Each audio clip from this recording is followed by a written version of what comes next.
Hello everyone, this is David Muir. Two sealed internal memos from Venezuela's state oil company PDVSA surfaced today, and what they reveal changes everything we thought we knew about America's energy dependence. These aren't leaked rumors, they're official documents, stamped and authenticated under oath in a federal subpoena last month. They expose a hidden web of influence that ties straight back to Washington, pulling strings on U.S. policy for decades. Think about that.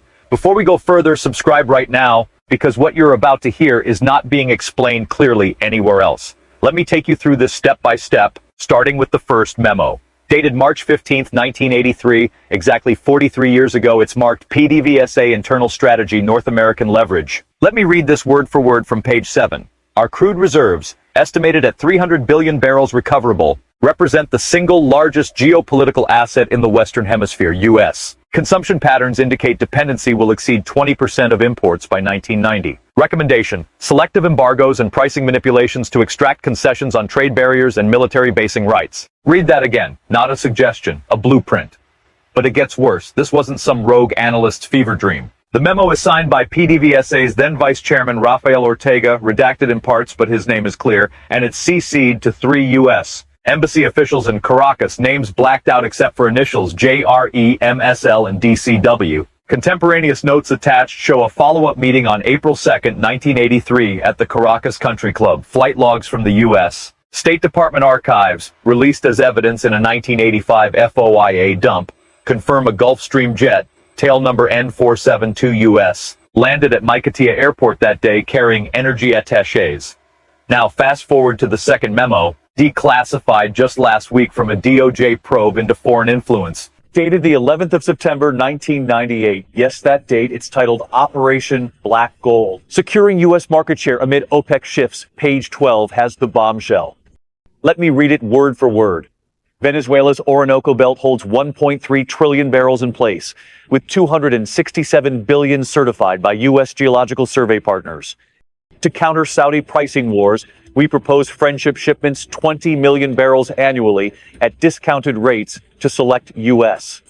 refineries in Texas and Louisiana in exchange for veto power on sanctions against our allies in Tehran and Havana. Not once, not twice, repeatedly. Here's the part no one expected. Attached to this memo, a chain of 47 emails between PDVSA execs and executives at what redactions obscure as Chevron Texaco subsidiary. Exact timestamps. First one, 2:14 a.m. EST, the 12th of September, 1998, from Hugo Ramirez, that confirming the 20 millimeters BBL commitment. Refinery codes, TX17, LA09. Political ask, Block HR 3542. Reply from a redacted sender at 3:47 a.m. Done. Speaker's office looped in. HR 3542. That was the Venezuela Democracy Act, killed in committee months later. But wait, it escalates. In 2007, during the nationalization push under Chávez, another layer drops. Internal PDVSA prosecutor memos totaling 1,200 pages surfaced in a Miami court filing last year. They detail expropriation safeguards, specific images from a photo archive, tens of thousands of digitized files, time-stamped and geotagged, show U.S. executives at PDVSA boardrooms in Puerto La Cruz.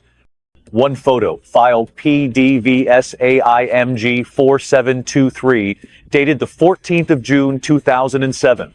A man in a navy suit, face blurred but lapel pin matching ExxonMobil's, shaking hands with PDVSA's oil minister, Rafael Ramirez.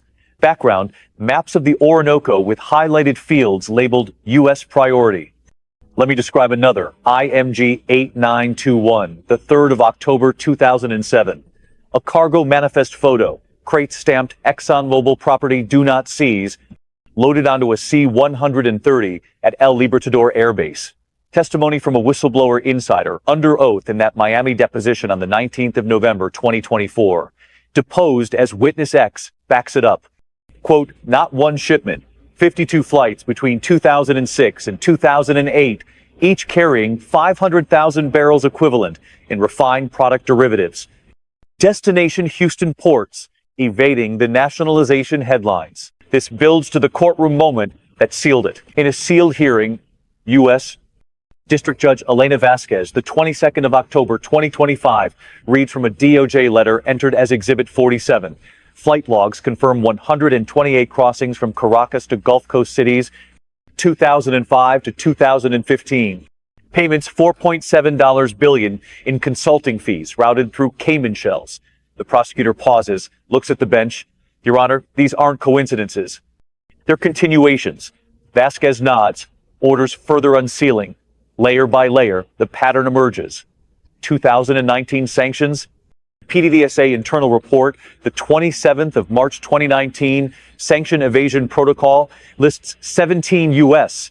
flagged tankers, names like Eagle Liberty and Condor Spirit, shuttling 1.8 million barrels monthly through Aruba transshipments. Texts recovered from a burned phone, authenticated by FBI forensics. POTUS call confirmed. Lift partial waivers. Redacted PDVSA lobbyist. Receiver. Initials match a DC. Think tank head. Photos again, over 30,000 from a hacker dump traced to Maracaibo servers. One collection, 214 images of diplomatic receptions at the U.S. Ambassador's residence, 2010 to 2022. Faces blurred, but cufflinks and ties scream big oil. Testimony from another insider, a former PDVSA accountant, under oath, the 3rd of February 2026. The numbers don't lie.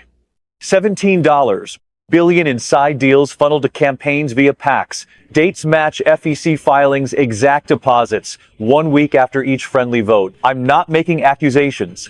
I'm reading the contents of the file. Redactions hide names, but the dates, the dollars, the destinations, they align perfectly. Think about that. This isn't about one memo or one photo. It's about behavior, a 4-decade grip on policy. You have to ask, why does Venezuela's oil dictate U.S. foreign moves? If this were Russia or Iran pulling these strings, headlines would scream treason. Sanctions bypassed. Allies shielded. Billions flowed.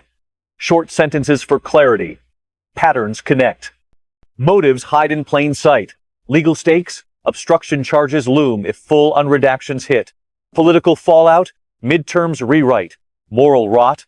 Dependents traded for dollars. Compare if Exxon rerouted Saudi oil this way post 9/11, investigations would bury boardrooms. But here, quiet continuations. Why the silence? You tell me. This behavior didn't start yesterday. It explains gas prices spiking in 2022. PDVSA memos predicted it, priced it in. Controlled intensity now. Stakes are energy security, national sovereignty. Question the urgency. Motives point to profit over power. If anyone else held these files, careers end. But oil, it endures. We've walked through the memos, the flights, the photos, the testimony. 2 key revelations stand out. Venezuela's 1.3 trillion barrels didn't just fuel cars, they fueled influence, bending U.S. policy from Reagan to now. Billions in hidden deals, repeated evasions, documented under oath. Morally, it's stark. Access to the world's largest reserves shouldn't come with strings attached to foreign regimes.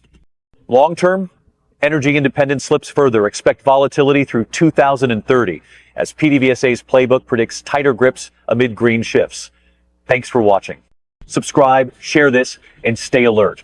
Don't let anyone tell you this doesn't matter, because it does.